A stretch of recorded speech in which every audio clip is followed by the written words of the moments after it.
So we're doing a little bit of pre-stream just so we can get our tech figured out. We can get everyone arriving, and in 2 minutes we'll kick off. But if you guys want to say hi in the chat, we're here to say hi before we do our proper kicking off and getting started. Yep. Say hey. We're just checking all the tech, making sure everything's good. How's everybody doing? What's the general status of everybody's project and their motivation level? Like you're super high, you pumped, you're like, yeah, I need 10 more days, or you like, I got this. 5 days. It's good. Where's everybody at? Okay. Somebody says Den of Hey Wolves Tim, says question for 40% you: completed. Have you What's tried up? adding the chat overlay over our thing? Is that useful? Does that? I have tried it and it doesn't seem to work. Oh, It there doesn't you go. show the whole chat. It only shows the one that we highlight. So Ah. Oh, so if someone's got a question, you can pop it on there. Interesting. yes, you can do that, but it doesn't. I wish it showed the whole chat because they have lots of cool things to say. Hmm. Interesting. Yeah, for sure. I guess we'd need to find the chat and then do a stream of that window, Something like that. something like that. We're waiting for people to come on in. Welcome everybody. Welcome, welcome, welcome. Brain is mush now. I feel that. I started my game yesterday, and I feel. Rick, how's your game going? Are you started yet? Oh, I had a good session on the weekend last weekend. Put a lot of time into it, but I did the exact. Like, I don't want to ruin the conversation before we get to the conversation, but basically, there's a bug because I'm following someone else's framework and it's a complete mess. So Oh, it frustrating. sounds like fun. Yeah, I know. Oh, But we'll talk about it okay. when we talk about our thingy when we get started. Our thingy. Did you do a Discord hello? I did. Yeah, cool. I did do a Discord hello. Now we have two events going on at once, so this might get weird. What's that mean?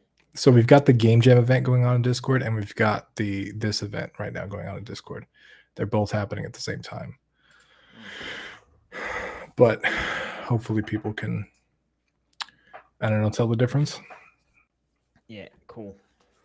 All right. All right. Are we ready to everyone here? Well, we've got a handful of people here. That's enough to get started. That's enough for some good questions and conversation to give us some insight into what people are thinking. So I'm ready if you are, Tim. I'm ready. If you want to click the button and Oh, do which the button's thing, that? the overlay button, you got to click it to hide it Uh, in graphics. graphics. Overlay button. Okay, just click it again to hide it. Yeah. Oh, there we are. There's you. Oh, Oh, it's it's all about me. you. Oh, there we. Hi. That's much better now. Hey, Rick, just click the overlay button. I don't know what's going to happen. Maybe it'll be all about me, Tim Roswick. Hello, here I am. Welcome Okay. everybody. Okay, we're ready to kick off. Give us a yeah in the chat if you're ready to kick off. I think they are. Okay, doing the countdown. 3, 2, 1. Hello, everyone. I'm Rick, and this is Tim. We're from GameDev.tv. We're here to talk about motivation and how to keep motivated during things like, I don't know, a game jam you might be working on. So, Tim, what's your number one tip for staying motivated while you're in the trenches working on something tricky? Okay, so motivation is very finicky and it's stuff that kind of comes and goes. But I find the best way that I can seriously keep up motivation is to continually de-scope. It's something we talk about a ton. It's something you have to get better at as you kind of work. But de-scoping is basically the process of taking what you have and making it smaller, right? So you wanted 10 levels, now you're at 5. You wanted 16, now you're at 8. But doing that in the process as you kind of uncover what your project is, right? The movement system might have taken more time than you thought it would, or whatever. Then you suddenly realize, okay, well, we should cut that other thing. I think that really helps me keep my motivation up, because what happens a lot of time is you plan out this game and then you do a thing and that thing takes 5 times as long as you thought it would, but now you're looking at this giant amount of work and you're like, uh-oh, what if that takes way longer than it needs to? So de-scoping while you're working, I think, is super important. It's one of those things specific to game jams. And Um, I'd add to that in terms of how to descope. Because if you've got an idea, my thing is going to be X, Y, and Z in anything in life, not just games. X, Y, and Z is really important. Then you're really locked into until I get X and Y and Z, or Z if you're in the US. I know you make things a bit different over there. Then until you have those things, it's going to be a big failure. And you've got that locked in your mind. The whole way I think to construct any project in life is to say, right, out of X, Y, and Z or Z, which is the most important one? Which is the priority? Okay, maybe it's X. We've got to get X done, and X has got to be good. It's got to be really tight. That's my number one thing. If I only get that done, success, not a problem. If I get Y and Z or Z done as well, then that's a bonus. So that's the real trick. And say, for example, you're working on a platformer game. What's the most important thing to do? Have your character feeling good as they run and jump and move around and jump on platforms. Cool. That's the number one thing. That's your X. And then maybe your Y is going to be enemies that you need to attack or avoid. And maybe the Z or Z is going to be, a really nice level loading system or procedural generation or something or other like that. And rather than saying, I've got to get all three of these done, just work on the first one. Make a moment, make something that's really Right. interesting as a 2 or 3 minute experience, and then you'll have succeeded in getting something. And that's more fulfilling, I think, than getting a little bit of X, Y, and Z and then getting to the end and being like, oh my God, I've got so much work to do. Yeah, I think a lot of people get distracted on the code or the projects or the little things that you have to do, but they forget about the bigger experience in a game jam, right? And what happens a lot of times is that people save the tying up the experience to the last minute, and that's when you have to connect a lot of pieces, and there's a lot of things that can go wrong. So, kind of thinking about the experience all the way through, but then descoping as necessary is important. And actually, one of the things that we talked about on the stream with the game that I'm making for this game jam was I've got this cool little mechanic where you can assemble body parts to make a unit. And we were talking about whether the game should be about attacking or defending. And attacking would require multiple levels, right? So I'd have to build multiple levels to attack. But defending, you could just have one level and I could just generate multiple waves. So one of the ways that we actually descoped was we changed the game around from attacking to defending, specifically so that I wouldn't have to develop levels and stuff like that too. So you can do it creatively without just, straight up going from 10 levels to 5. You can kind of change stuff and make it interesting in that way. The other part of that too, and this is something that it sounds like generic advice, but it's really, really important. You want to take care of yourself during a game jam. I know when it's your first game jam or you're really, really excited about your project, it's super easy to eat bad food and not get any sleep and stay up till 4 a.m. in the morning. If you're not like me, that's my normal schedule, and do all that kind of stuff. But getting the right amount of sleep, getting the right amount of, food and stuff in you and keeping up motivation, your general mood and the actual things in your body and around your human, bodily functions can help a ton with motivation, because a lot of times if you're not getting the right nutrients and all that stuff, you can feel irritable makes you not really want to work on stuff, and you just got to be careful with that stuff, especially as you get older. That's something I've I think realized as sleep well. is yeah. What are you saying, Tim? um, I think the number one thing is sleep. And a lot of people, it's kind of fun. It's like, oh, I'm going to compete in the marathon. I'm going to enter Right. this, gladiator contest. There's this perception that to enter an event like a game jam, which is on over a limited amount of time, sometimes it's a day, sometimes it's a week. Our game jam that's running right at the moment is 10 days. There's a perception of I need to grind myself into the earth by working 23-hour days and sleep is for the weak. I don't think that's true at all. I think if you get to the end of a game jam and you can't function for the next 5 days because you're so smashed, then that's a big failure. That's not the way to succeed in life. And we've all been there. You 3 in the morning and you've been working since whatever 7 a.m. and you're trying to get stuff done. You're making mistakes and it's not working. You just got to cut your losses, go to sleep, get up, and start again. I don't think it's a case that the more volume of hours you put into something, the better. I think it's the more quality hours you put into something. I think that's Right. true with everything. And if you ever find yourself kind of wandering or drifting or I've been working on this same asset for the past hour, I just can't get it done, then that's a good indication that your sleep strategy is not functioning correctly. Yeah, and that's another good point though too, is you totally don't have to do everything in one spot. You don't have to do everything in one sitting.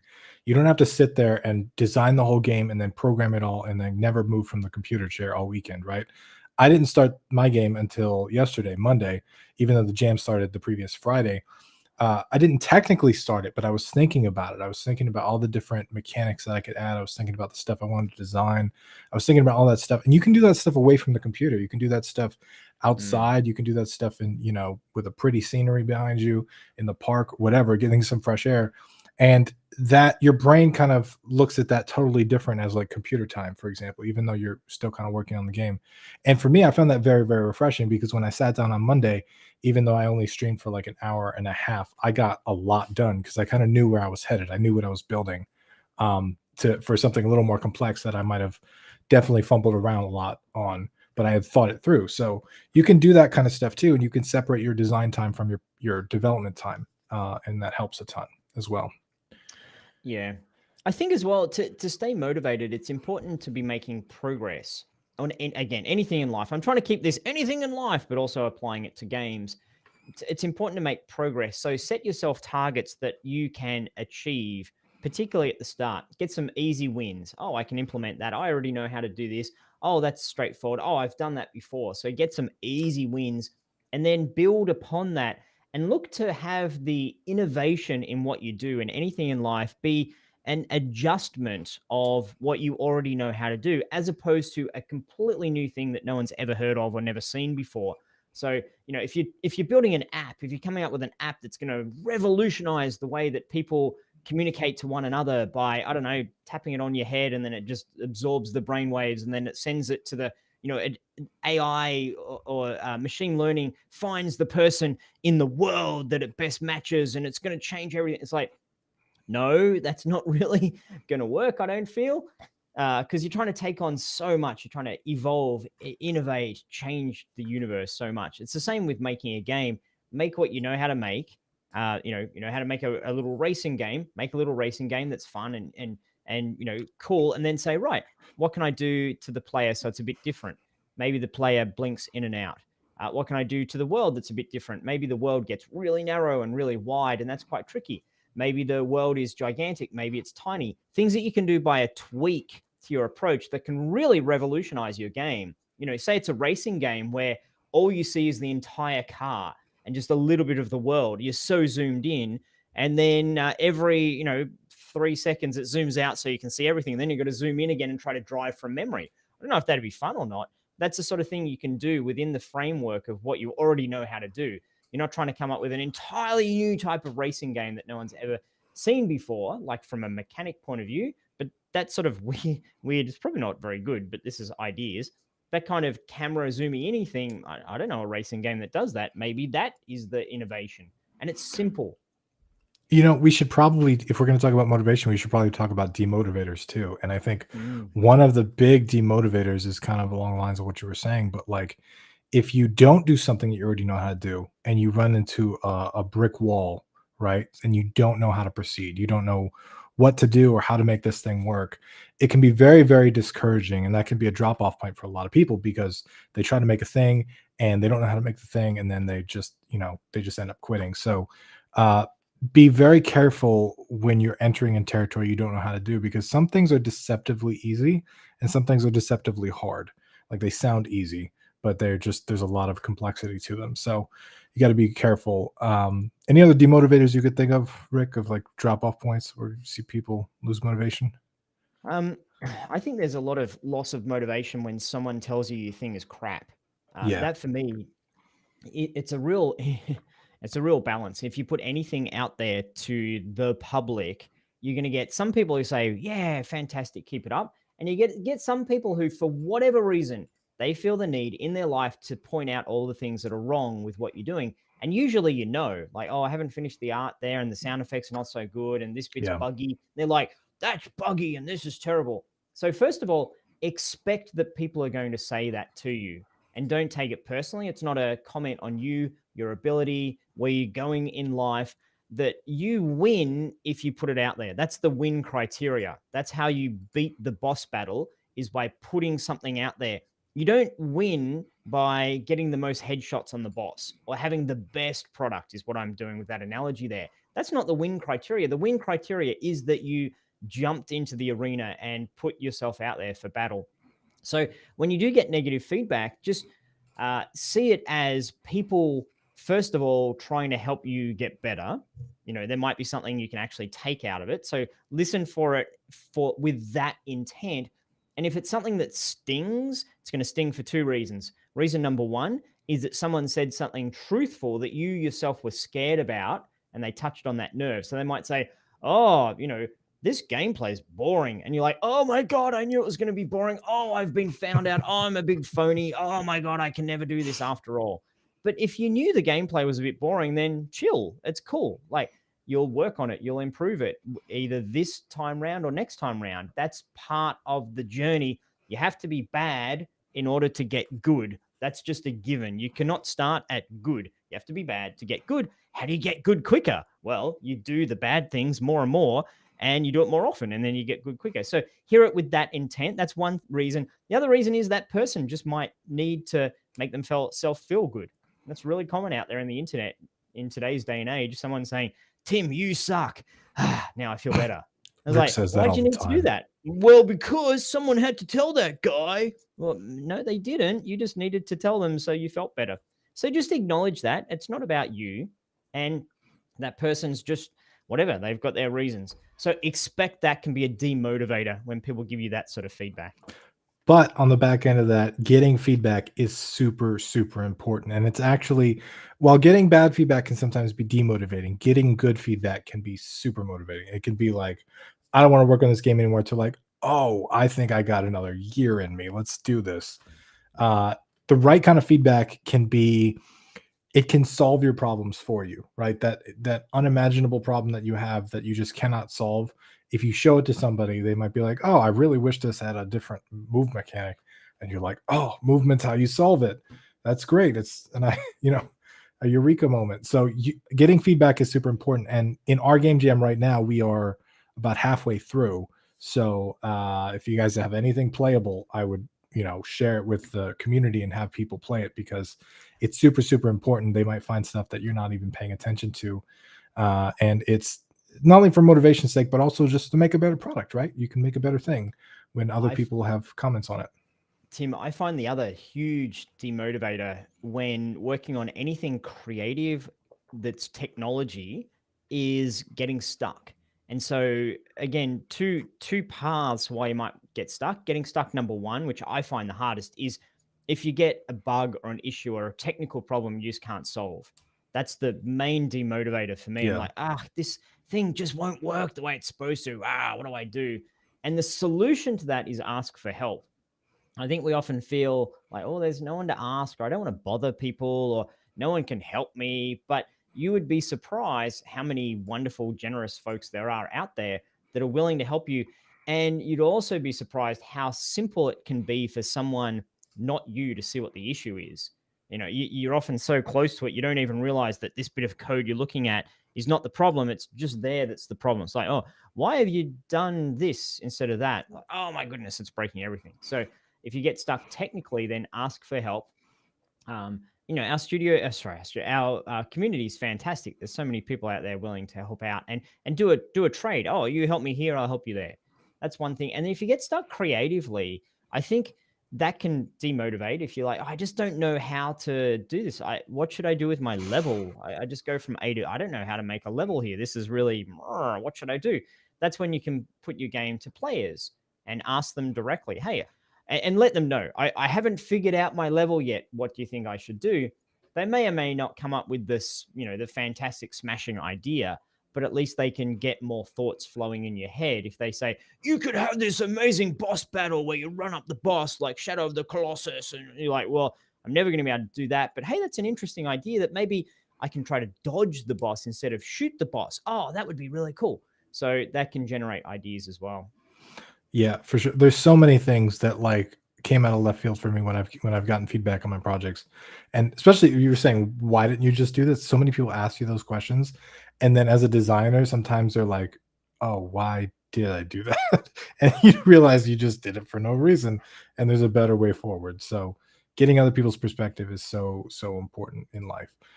The other part of that is not just people's perspective, but being around other people that are interested in doing the same things that you're doing, right? And this goes for any hobby, not just game dev, but like if you're around people that are doing the same things and are interested in the same things, there's a energy there that you can kind of latch onto, and you can give people energy when they need it, and they can give you energy when you need it.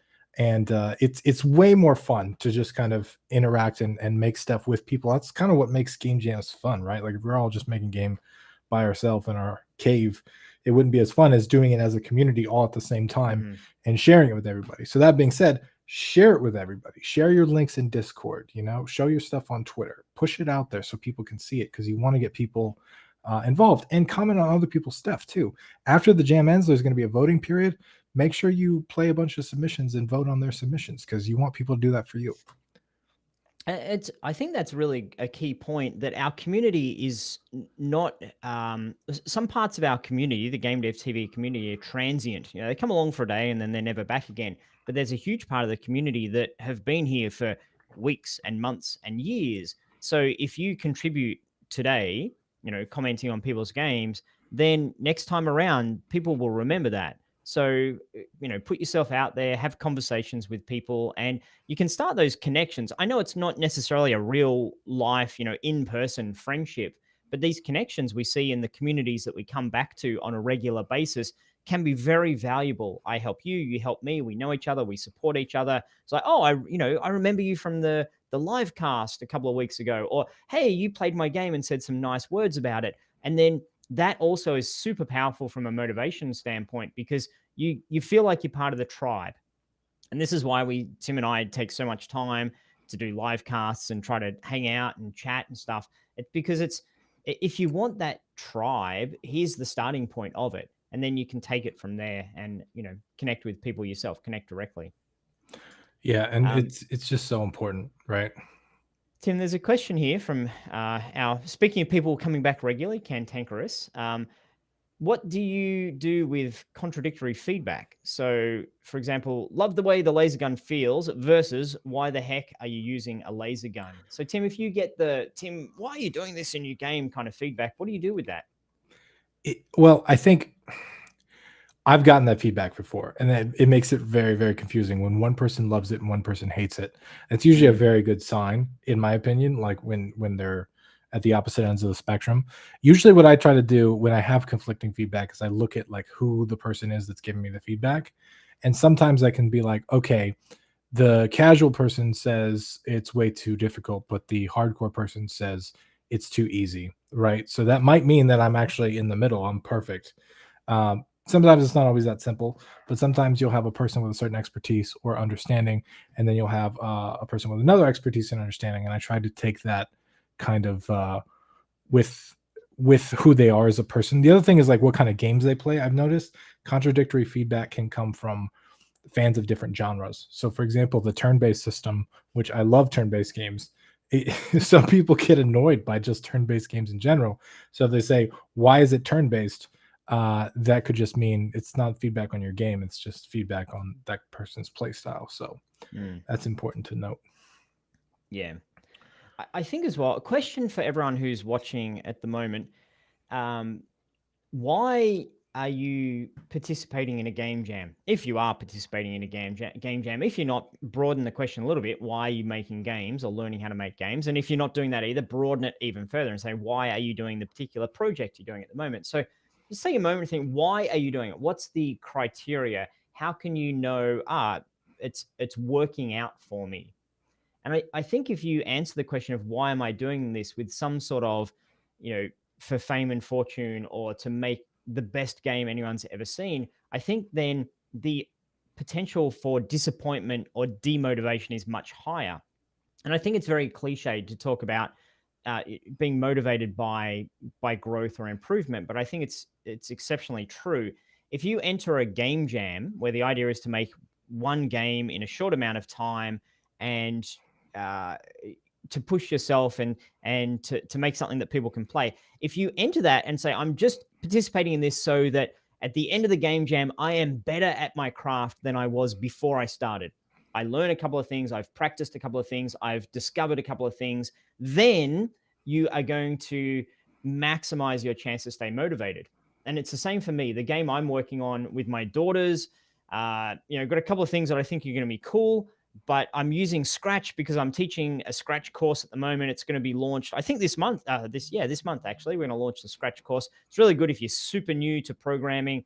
If you've got any kids who are just getting into it, or if you're an artist, or even, to be perfectly honest, for me, I'm a Unity guy and I've been in Scratch. It's really cemented my understanding of some key concepts because the flow is very simple, but it really gets your brain around, okay, if I need to do that, then I need to do that. So Scratch, I think, is wonderful for many reasons. It's not just a kid's engine, but I'm in there. I'm somewhat new to it, and my kids and I decided, let's make a platformer.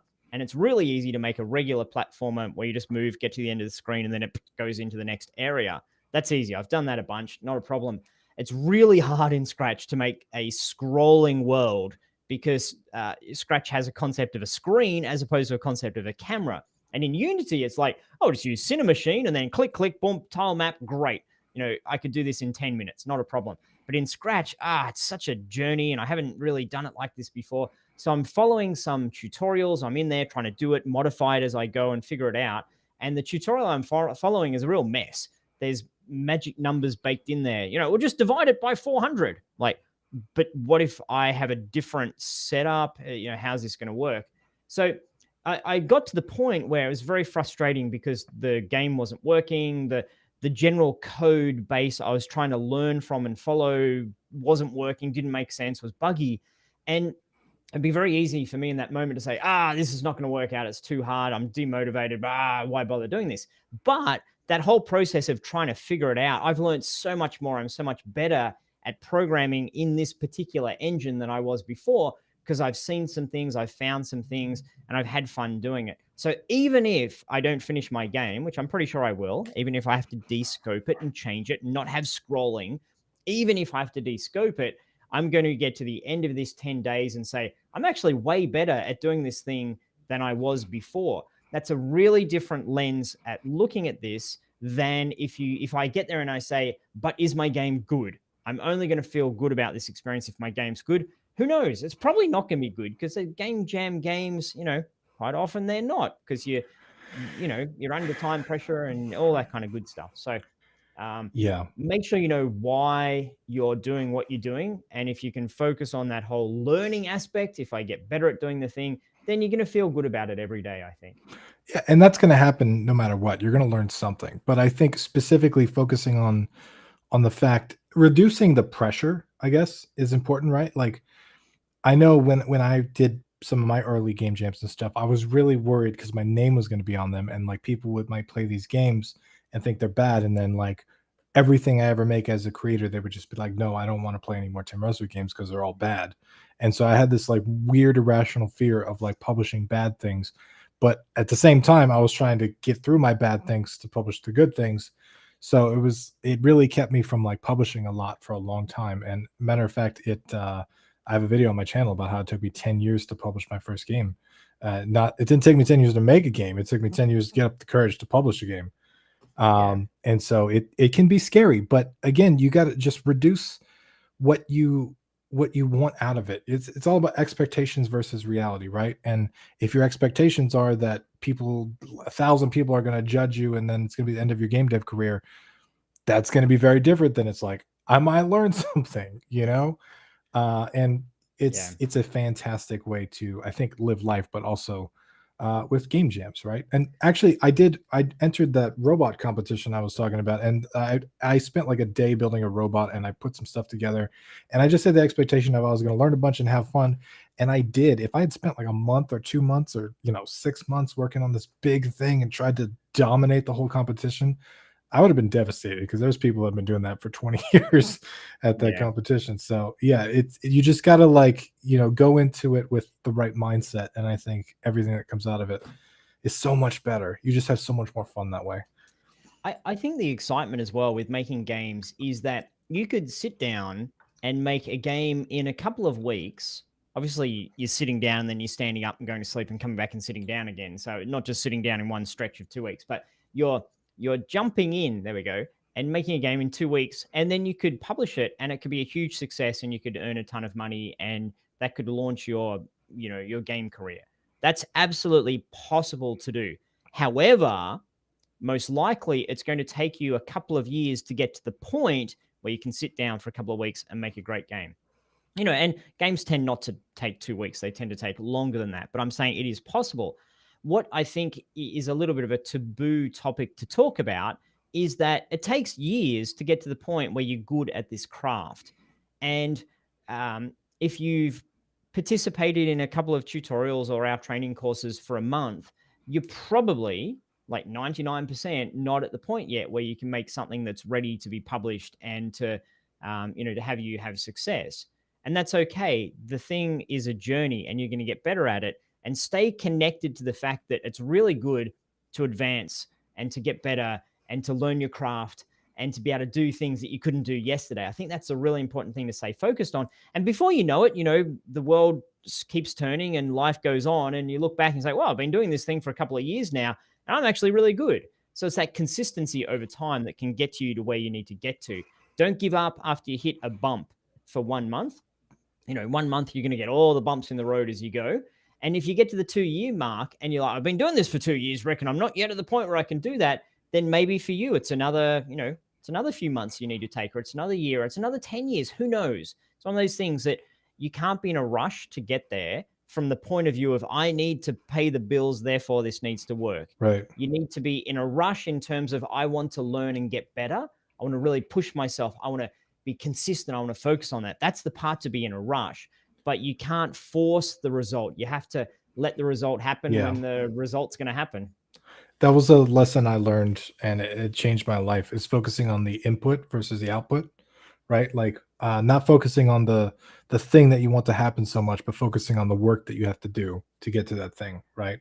And I think we're talking about motivation. I think if you put in a bunch of work at the beginning and a bunch of work at the end, I don't think you're going to get as much done as the person that does like an hour or two a day throughout the whole deal, right? Because of the consistency of doing the work and also the time in between, right? Like the time to let your mind wrap around the concepts that you're building and the design ideas and all that stuff makes a big difference. And you need that time for stuff. Tim, the other thing that keeps me motivated, if I'm stuck, if I'm not stuck, I tend not to need to do my motivational things, if that makes sense. If I'm in a good flow, good rhythm, but sometimes to get the engine cranking, I need to jolt myself with some motivation. I find it really useful when I wake up in the morning to just listen or watch 10 minutes of some sort of one of those cheesy motivational things on YouTube where it's like, don't give up and you have to whatever. It's usually spliced together of people who are doing conference talks, the personal development gurus, and they're doing their words of wisdom. And I find that really uplifting and inspirational. And they're talking about you've just got to keep at it, and it's not going to be hard, and you've got to really want it. And that just tweaks my frame of mind a little bit from, oh, I don't know if I can do this, and I'm tired, and this is tough. It tweaks it because I use their energy. But it's the sort of thing, it's like eating or drinking or sleeping. I have to do that every day. I have to listen to that and have someone give me the like, yeah, you can do it. Right. Don't give up. I'm like, yeah, I'm not going to give up. And then I do my stuff and then, go to bed. And the next morning I might feel a bit like, oh, this is difficult. I don't know if I can do it. And I listen to the thing. So find what it is for you that gives you that boost, that little bit of oh, okay, yeah, I can do this. Sometimes it's listening to the right sort of music. I do that as well when I'm sitting at my computer. If I, pardon me, if I find myself mind is drifting and I'm like, oh, this is going to be really, normally it's when something's difficult and I don't know how to do it. Oh, I don't know how to do this. Put on the headphones, put on the right sort of music. I've got a couple of songs I listen to that just kind of switch my brain a little bit. Norwegian so flute music. Okay. Yeah. What's that? Sorry? I said Norwegian flute music. Norwegian flute music, exactly. Something that just taps into the right frequency of the brain. I'm like, okay, now I'm focusing. Now I'm in focus mode. And that's to get the engine started. And then for me, I've really seen in my own life and in others momentum. If you get momentum, then you can be unstoppable. But for me, normally it takes at least a month or two to get motivation. In health and fitness, like if I like going for runs, I've been injured recently, which is, injured my calf, which is such a pain because I've got all this progress. I'm doing really well and then crash back down again. And so I need to get consistent and go do it. But after a while, I get so addicted is the wrong word, but just so positive about it. It's just, it doesn't matter what Yeah. the weather is doing. I'm out there going for my run. I'm eating better. I'm sleeping better. Like it really, there's a momentum to that. It's a compound effect that happens in my life. So Yeah. you've got to find the catalyst to get you going. And then you've got to find that consistency. And if you're working in a game jam and you hit the like, oh, I don't know if I can do this. This is tough. I'm running out of energy. Then find the thing, experiment. So this is part of the game jam. Experiment now. Find the thing that gets the engine ticking along again. For you, it might be going outside and sitting in the sun for 10 minutes. It might be listening to an inspirational talk. It might be going for a walk and listening to a podcast and then coming back and really nailing it. It could be anything, having a nap. So find what it is, experiment with that, because that's going to serve you for the rest of your life and the rest of your career if you experiment with those things now while you're under a little bit of time pressure. Yeah, and you talk about momentum, right? Of like building up and slowly having more and more capacity over time because you have momentum. I think one of the hard things about that for people is when they have no momentum, right? Like, how do you have you ever pushed a car that's like in neutral? It's really hard to get it to start moving, but then once you get it Yeah. moving, it's like a lot easier to keep it going. That lack of momentum, I think, is where a lot of people they quit, or they say I'm not good enough, or they say I can't, or even the smallest of obstacles sometimes can seem like these gigantic walls when you don't have any momentum. So it's important that in those early stages you try to start small. You try to grab little chunks of stuff, right? If you lost a bunch of momentum because you hit a brick wall because you had some kind of coding problem and you couldn't figure it out, go to a different part of your project and work on something tiny, right? Like, can you tweak that one little animation and make it look really, really good and get some, momentum out of that? Or can you tweak some other systems, or maybe even drop that system completely out of the game, right? And focus on other areas, because that stuff, eliminating the stuff that kills your momentum, is just as important as building the momentum itself. And it's something you got to keep an eye on for sure. Tim, really good question here from I Can Poet. Recently started getting scared sitting in front of the engine, the game engine. I never used to be like this, and I've been doing this a while. I think it's a fear of failing. How would you recommend getting past this fear of sitting in front of the engine and being like, Yeah. oh, I felt this in a lot of different things in my life. I felt this with my computer sometimes. I felt this with tests before I had to take a test. I felt like this fear and anxiety that comes over even with my game projects, like when I'm really burnt out. And it's a scary place to be, because this thing that you liked, that you're interested in doing, suddenly gives you anxiety and it gives you fear. I think you have to, what for me, and I can't speak for everybody, but I know for me, when I get in those modes, what I've done is kind of a Pavlov type of deal, like with the bells and the dog salivating. What I've done is I've touched this thing and then induced anxiety into my body at the same time, multiple times in a row. That's what I've done. I've trained my body that touching this thing equals anxiety, right? And so there's a couple things that I've tried. One is, instead of sitting at my desk and my computer, I'll take my laptop to a cafe, right? That sometimes that's good enough. It's like, oh, body doesn't recognize the same thing. So stuff like that can change it up. The other thing is putting the thing down for a while, trying something new. So if it's like Unity, for example, that's causing that, picking up Unreal or Construct or Godot and trying that stuff and seeing if you get the same kind of feeling from that, because when you come back to it, it might be gone. The other thing too is working through it is not always the best option. It's worked for me in the past, of just like sitting down and working through whatever frustration I had, and sometimes you can break past it. But I also know that I've done that before and it makes it worse. Like, it's just like, okay, well, now I'm anxious about my anxiety, and then it's just this big circle. So paying attention to yourself and what you do and how it makes you feel is important too, because if it's making it worse, stop doing it, right? Just try something else in a different capacity, would be what I would say. I think as well, if it's specifically about, I'm sitting working in the engine and everything's difficult. I don't know what to do. I don't know where to start. Go do something dumb in the engine. Dumb as in playful dumb. Yeah. So this is, if I was hopping into Unity, I'd be like, okay, let's just, all right, throw some cameras in there and get a thing, and let me just plop in a little bit of code, and I don't know, let me see if I can figure out how to make it explode. That might be fun. And so just do something that's really very simple things that you know how to do already. I know how to make it move. Great, we'll just make it move. I know how to make something else move. What happens if I spawn 10,000 of these with collision on? Oh, let's see what happens. You spawn 10,000, something weird happens. Oh, that was kind of fun. So just play with the engine and don't have any expectations of trying to make your game and make it properly, and reframe your relationship with it. So it's not just work. Okay, oh, I'm in Unreal and it's work and things aren't, I've got so many assets and so many folders. Pop that to the side for a moment, start a new project completely clean, not scary at all. There's nothing going on, and just start doing some stuff just for fun. Maybe watch a video or two where someone, short ones, don't jump into something gigantic, where someone's just doing something basic, like beginner tutorials. And that reminds you, I can do this. This is easy. This is too basic. I'm well beyond this already. So you just remind yourself that you are good at the engine. The engine doesn't have to be scary. It might be your current project, or it might be the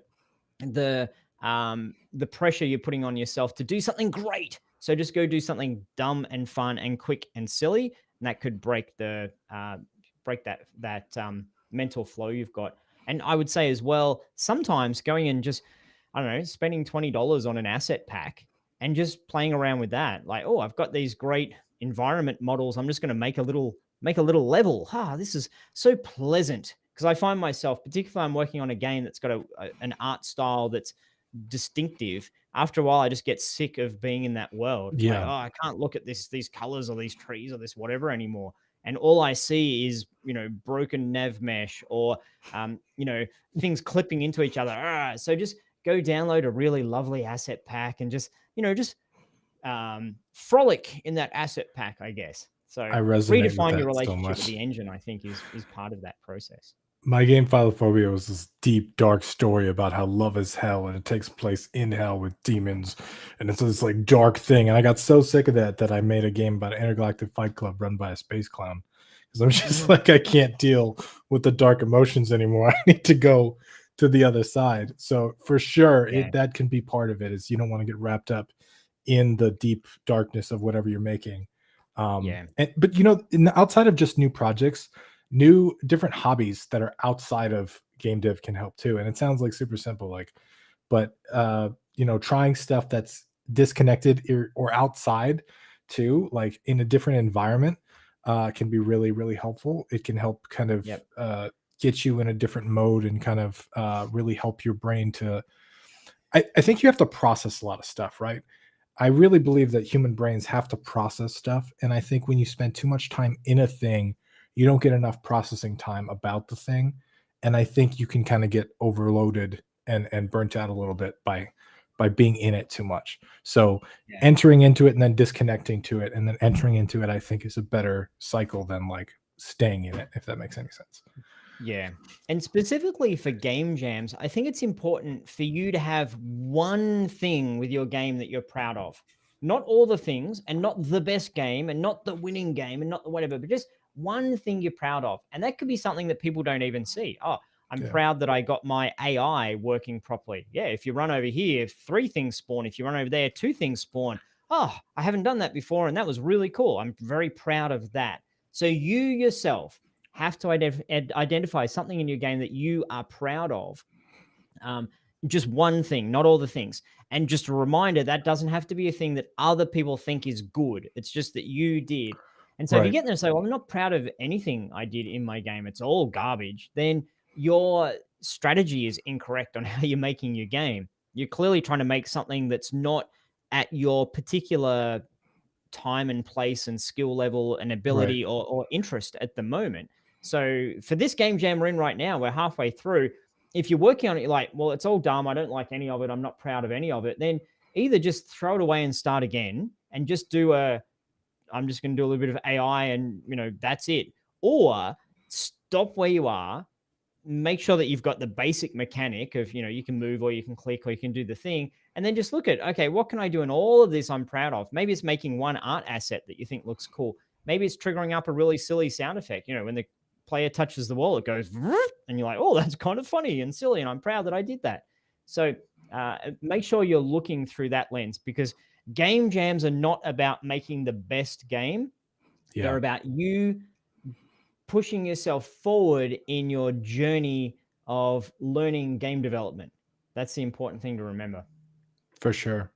And a game jam is a huge deal by itself, right? Like this is the thing that very few people ever do.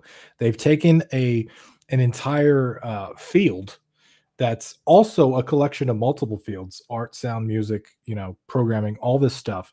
They've crammed it into however many days. In our case, it's 10 days. And then you got to make an entire thing from scratch in that amount of time. Like, the fact that you even attempt that is amazing, right? And you can just kind of be happy about that. The other thing on what Rick was saying is there in the game jam itself, there are several different rating categories. There's art, sound, music, mood, atmosphere. There's a bunch of them, but there's like one for like everything you could possibly do for your game. And your game does not have to rank highly in all of those. It doesn't have to rank at all, to be honest. You can still have a good experience if it doesn't rank. But if you take one of those things and say, I want to do really well in art, or I want to do really well in sound, or music, or atmosphere, right? I've played some games that don't look good. They're not the greatest mechanics. The mechanics are kind of boring, but they have this atmosphere with the sound and the music and the way that it moves that just feels stunning. And so you can kind of take one of those and focus on that and kind of cut everything else out, and you can make something really, really cool by just focusing on one of those categories. So that's something to keep in mind too. Yeah. I find there's a real joy in advancement, in getting better at something. And for me, it took a long, long time, because I'm not a programmer. That's not my background. So I didn't go to programming school and have that foundation of computer science or technical knowledge. I know games, and I know games really well. So design comes really easy to me. Just thinking up an idea or seeing why a game needs to be adjusted, like that part that's my skill set, but programming is not. But I feel a gigantic sense of accomplishment when I can do a thing without having to go look up the answer.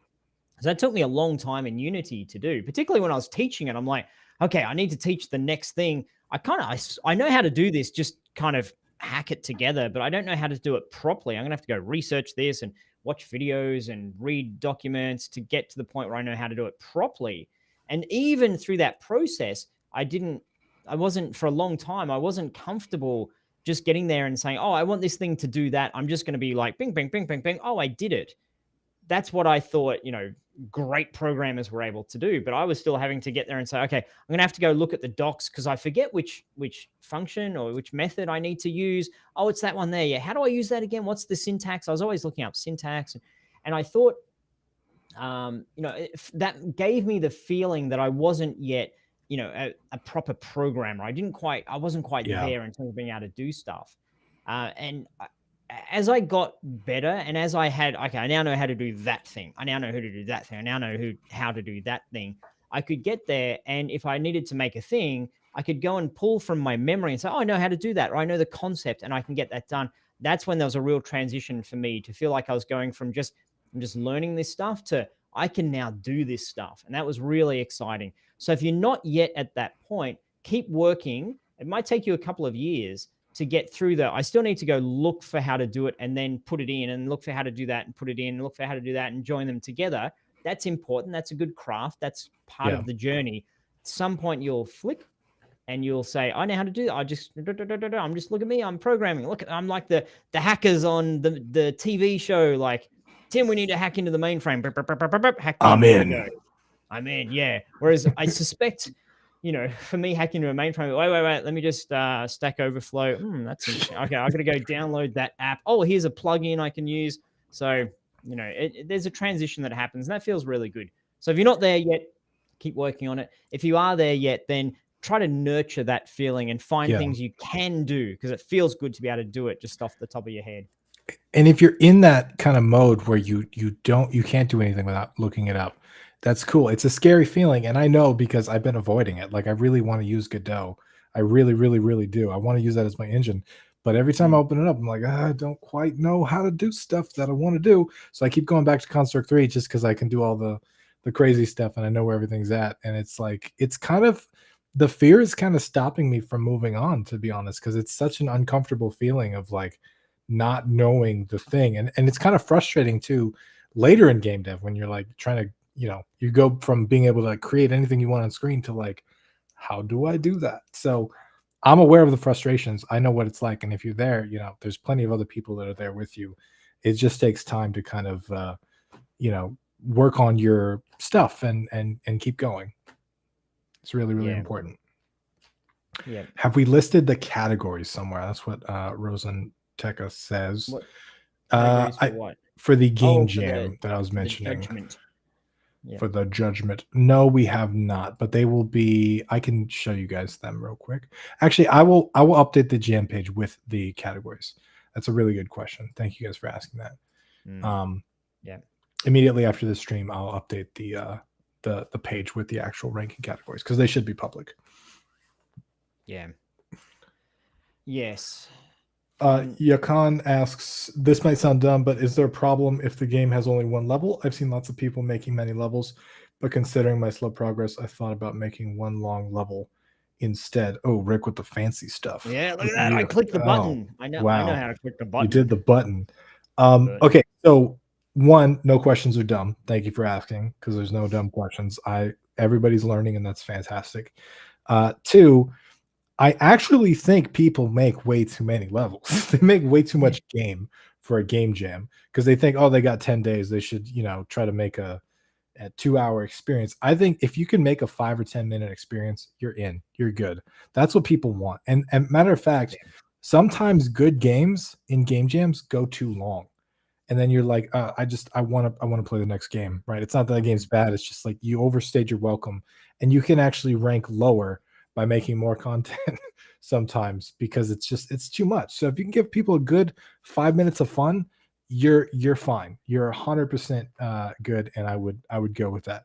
I don't know how long one level lasts in your specific case, but if you can get 5 minutes of fun out of it, that's good. And the other part of it, like Vimlark shared with us a couple weeks back, was like if it takes you 2 minutes, it's very likely it's going to take someone else double or triple that time. So you can kind of use that as a gauge.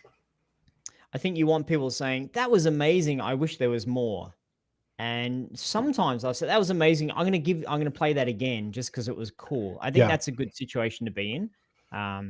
Yeah. And that hurts as well to realize that I put all this time and effort into making this game and people might not want to actually get to level 4 because they just don't care.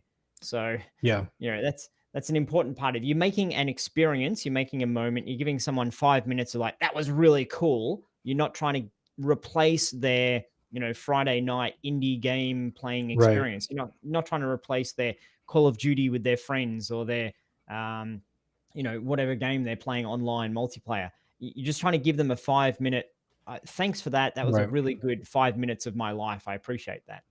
And sometimes if you go from like 5 levels to 1 level, for example, that means you can spend 5 times the amount of time on that 1 level, make it super sweet. And you can actually, that same person that would have been like, I'm not really into this, because you spent so much time making that level really, really good, now they're more interested than they would be, right? Because of the whole experience that you've tied together for them. So I think as well, Tim, this is an important part of learning the tricks of the trade of being an indie game developer versus what we might have thought game making was when we play AAA games. So I've worked on big studio games and I've worked on indie games. In a big studio, you've got 100 people there saying, so what do you want me to do? Or 200 or 500 people saying that. Okay, well, let's make 10 more levels. And then you tend to, because you've made those levels, you want to go through all those levels and more content. Back of the box, we've got millions of levels. So there's a real draw to more content is better. But as an indie game developer, you don't have hundreds of people sitting around saying, so what shall we make? And I think there's a real skill and a craft to reusing your assets. So you make one level and you say to yourself, I've got one level. How do I have the player play this 4 times? Okay, you run to the end and the character says, oh, but you forgot the thing at the start. Oh, run back to the start again. Or you play it once and then it says, well done. Oh, repeating moment in time and it's really hard now, or the lighting changes, or it's exactly the same art You got assets, 2 out of but 5 you know, stars. 2 out of 5 star. Yeah. The replay, you've got to get all the Yeah. things, find all the things. You've got a timer, or maybe it's a game that you just, hey, see if you can get the best time. You play it once, you play it again. It's a racing game. See if you can, finish this in 1 minute. And, you fail, and then you succeed in doing 1 minute. It's like, well done, you win the game. So there's ways, I think, to stretch that. And probably in that is be careful if you're making a story game for a game jam, because if you're looking to make 5 minutes or so, make it compelling in 5 minutes. You don't want to build up the backstory and the lore, and there's the princess and she needs to be rescued, and oh my goodness, and here's the evil villain, but the evil villain's got a twin brother, and it's like that's too much for a game jam game. I think you need to be more to the point. And I've mentioned this before. That's why I like Angry Birds. The whole story is, just one single drawing where the camera pans over. There's some birds. They're angry. There's some pigs. They've got the birds' eggs. Go. And it's really clear. And I think that's the kind of the emotion and the story you can create in a game jam game, just really quickly to the point. Yeah, and you're gonna have to, because people are like, in our jam, there's like 3,700 people that have joined the jam now. So people want to play a lot of games, and they're gonna want to play your game and move on to the next one. And if you have too much fluff in the beginning, it's gonna pull people away. So you want to make sure that you keep stuff tight and to the point, and quickly as possible. And that's why, like we were saying, more levels could actually be a bad thing in a weird way, because then you really want to polish that first few minutes of experience. Hey, Tim, question from Marcus, put on the screen because I know how to do that now. How do you know if you should join the content creator list? For context, that is, while we're going through our game jam, we've said, hey, if anyone's a content creator, a streamer, or a YouTuber, let us know and we'll give you a shout out. We'll put you on our page so that others can see you as you're creating a game jam game or whatever it is that you're up to. Support the community. Everyone scratches each other's back, all that kind of jazz. So how do you know if you should join that? What's the basic requirements? Do you have to be doing something regularly? Can it be your first ever thing? And so on. So these people down here are featured because they're making YouTube videos or they're streaming themselves in the game jam. They'll also be featured if they're doing that and or playing some of the submissions on stream or on YouTube videos too. So if that's you, let us know. Hit this little contact us button down here, and we'll get you on the featured content creator list if you're going to make YouTube videos or Twitch streams about it. If you're not, if you contact us and you don't have any, we're probably not going to feature you, because we need somebody actually making content. But if you're making content about the GameDev.tv game jam or your submission, feel free to contact us. We will gladly feature you. Yeah, for sure.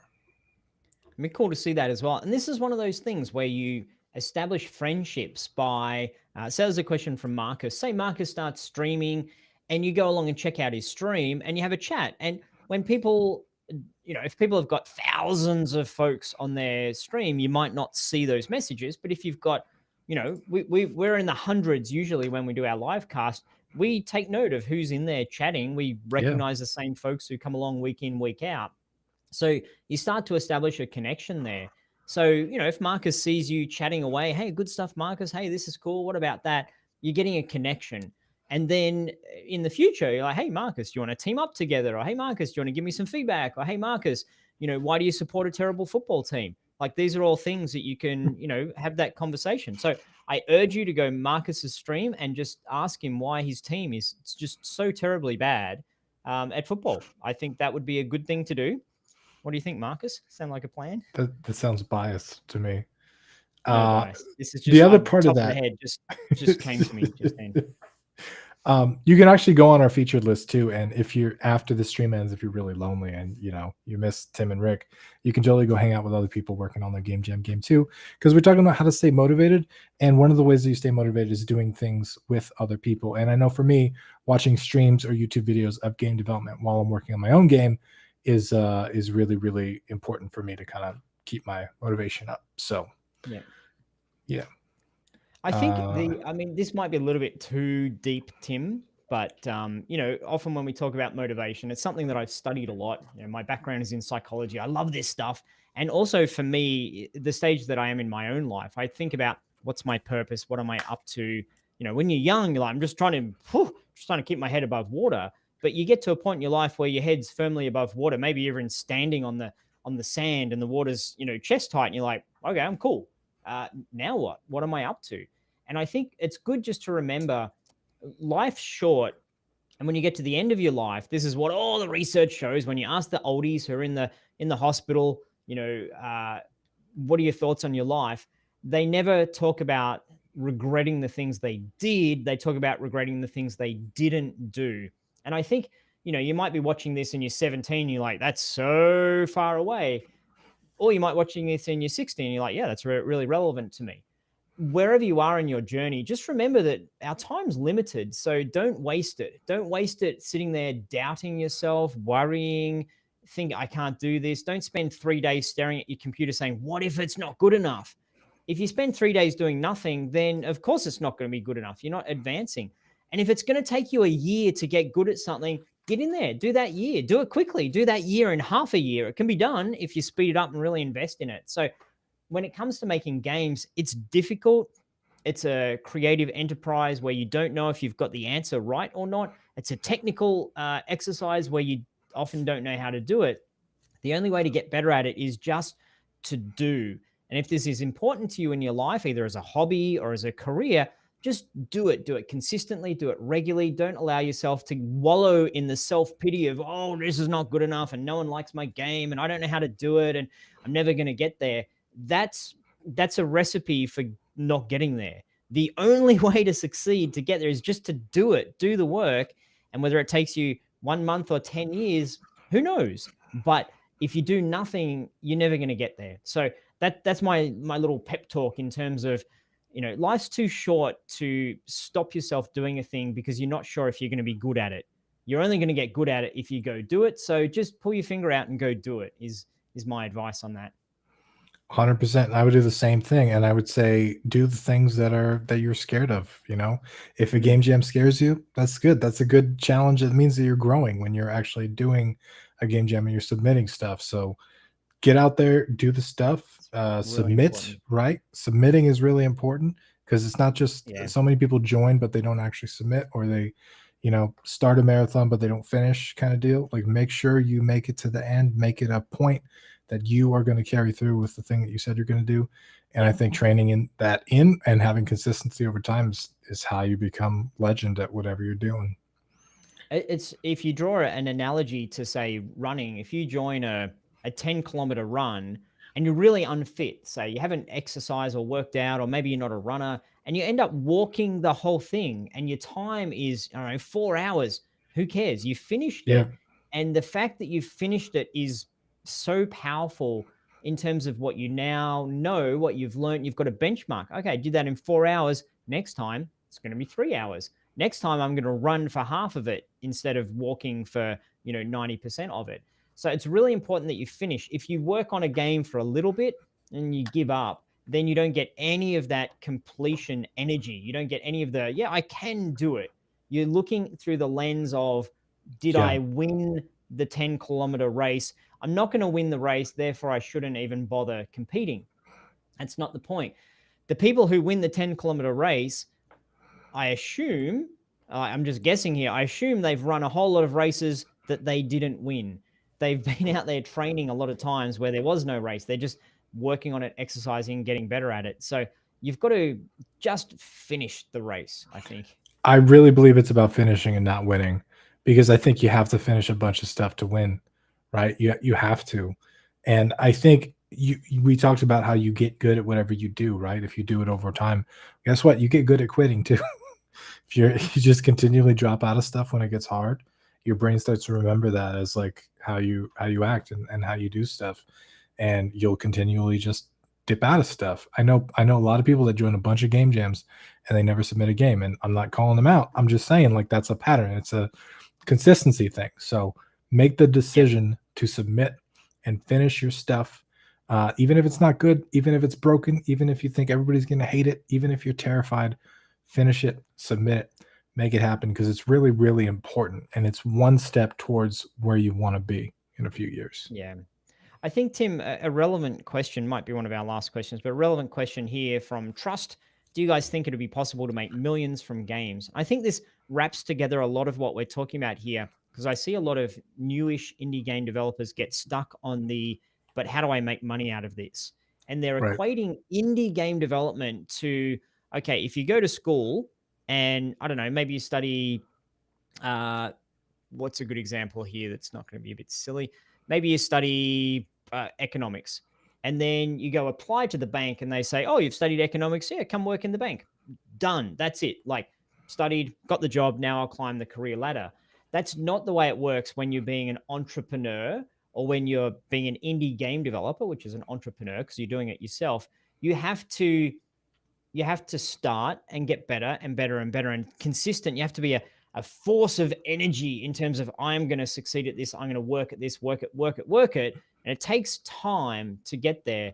And eventually, absolutely, yes, you can make millions from games. I've got friends who have made games, who have made millions from games. Absolutely. But they did that after they'd made cents from games and a couple of dollars from games and nothing from games. And maybe they went and worked for someone else for a while. Maybe they did their own thing. Maybe they did something Right. that didn't work. And then they got to the point where they knew that doesn't work, that doesn't work, that doesn't work. That worked okay. That worked pretty well. That's pretty good. Okay, here's the thing that I know is going to be a game that makes millions. So don't put the pressure on yourself to rush that process. Put the pressure on yourself to progress as quickly as you can. Yeah. Okay, at some point off in the distance, I'm going to be able to run a marathon in under whatever, under 4 hours, or 3 hours, some point off in the distance. I can't do that today. So what do I do to work towards there? And you've got to be consistent for a long time, but you can get there, that you can succeed, but you can't succeed on day one or even month one. For sure. A lot of people think that financial success, anyway, is kind of this linear graph. Like if you work on things and you just get better and better and better. And while your skill sets do follow that sometimes, if you look at the actual like financial graph of anybody that's had a runaway hit that's made millions of dollars, usually it's not like that at all. It's like this and then boom, right? Like Yeah. it just happens. It's just crazy. Yes. And what a lot of people say, oh, it's an overnight success. It's an overnight success 20 years in the making, right? It's an overnight success that took 17 failed games. It's an overnight success that took, taking a year off and going a different route. It's an overnight success that took the 3 games before it to learn the things that were required to make a game interesting enough to actually go viral like that, right? Yeah. And it's there is some luck to it. There always will be. There's luck to everything. There's timing. There's all kinds of factors that you can't control. But the stuff you can control is your experience and the things that you do and the consistency with which you do them. And I think a lot of people, they say, oh, they got lucky because of whatever. And while some of that luck is true, reality is they've been working on it for years and years and years and years behind the scenes. And you've got to do the same if you want to be there. Can you get lucky without that? Sure. Is it likely? Is it statistically likely to happen? No, not at all. Right. So if you want to increase your statistical likelihood of that happening, you got to work towards it. And you got to spend years on this stuff. And that's why game jams are just brilliant. And this is why there's so many game jams and so many people participate in them, is because the amount of things you learn from saying, I've got an idea, I'm going to build the idea, I'm going to publish the idea, and I'm going to watch people play it. That whole cycle is so valuable. You do it the first time, you're not great at it. Takes 2 or 3 or 4 or more times to go through that cycle. And so game jams rush you through that cycle. We'll do it in a week, we'll do it in a day, we'll do it in a couple of days. And it's really valuable. The more of those cycles you can get through you, the more you start to understand about scope, the more you start to understand about what makes for a good experience, the more you start to understand about what can I make where people can look at it for 5 seconds and say, that looks really cool, I want to play it. You learn all of those things that are really critical to being a game developer, a game designer, a game creator. Because what a lot of people think is, I just need to understand the technical. I just need to be able to use the engine and get good at C++, and then I will succeed. And then they say, right, now I'm going to start making games. And they haven't done all of these things, the idea, the execution, the publishing, the listening to people, the what's the hook, etc. And that part takes a lot of practice. So if you can do the 2 things at the same time, then that will speed up your progress as well and keep you motivated. It's exciting. You make progress by doing that. Yeah, for sure. And keeping on the path of slow and steady is what's important, right? Not falling off the train, not quitting, not stopping early. Even someone said their code is such a hot mess. Someone plays a really good game, they're not going to be like, "Oh, this is a great game," but like, I bet the code is a mess. You know, they Uh, don't care about that. They're just there for the experience. And yeah. if you're a game developer, you are a magician. You're illusionist, right? Your job is to make something look pretty on the front end. It doesn't really matter how it got there. They can't Mm, tell. They can't see behind the scenes. All they can see is what's in front of them. So, if you yeah. watched the stream the other day, I pulled off some crazy hackery stuff to get a skeleton wobbling across the screen. I did all kinds of like weird magical stuff, and nobody's Yeah. ever going to see that, but it works, and that's what's important. Yeah. Cool. Tim, I think that's pretty good for today. I think we've covered motivation-y stuff, and I want people to get back to working on their game for their game jam and not listen to us too much longer. Any other game jammy announcement type things we need to make while we've got folks live? I I'll be streaming my game later tonight and for the rest of the week. So if you guys want to follow along with kind of stuff I'm doing and hang out with the community, you can do that. But it is the halfway point, right? We had a 10-day jam. It's 5 days left after today. So keep at it because it's we've got until Monday at 6 p.m. Eastern. So make sure that you're working on your thing. If you don't have something quite playable yet, probably need to start building an experience, descoping, Mhm. making it a little bit Yeah. smaller, getting stuff there because you need to start getting feedback and getting stuff out there. So I will update the page with the criteria that everyone will use to judge the game. So if that'll help you, feel free to check back the page in about an hour. It'll be up there. But other than that, Yep. keep it awesome. Keep making games, and I'm excited to see what everybody submits. And keep having fun doing it. If it's not fun, change it. If it's not like if you're not having fun doing the thing you're doing, then don't do it like that anymore. Do it a different way. Because if Yeah. you're not enjoying it, if you're not having a good time, you're not going to be able to sustain it and stay motivated. So look for the fun in it. Get a bit quirky, get a bit silly, like throw out the rules. Don't try to be so serious and so buttoned up with it. We're making games, which is intended to be a fun, interesting, enjoyable experience for our player.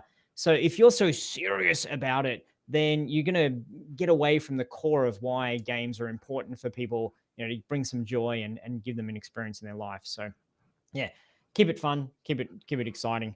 Tim, thanks for hanging out today. Lovely chatting with you. Always is. Thank you for hanging out, Rick. Appreciate We'll it. be back at the same time next week for our live stream, and we look forward to seeing what everyone's creating with their game jam. So stay cool, everyone, and we'll talk to you again soon. Stay frosty. Stay frosty. Bye-bye.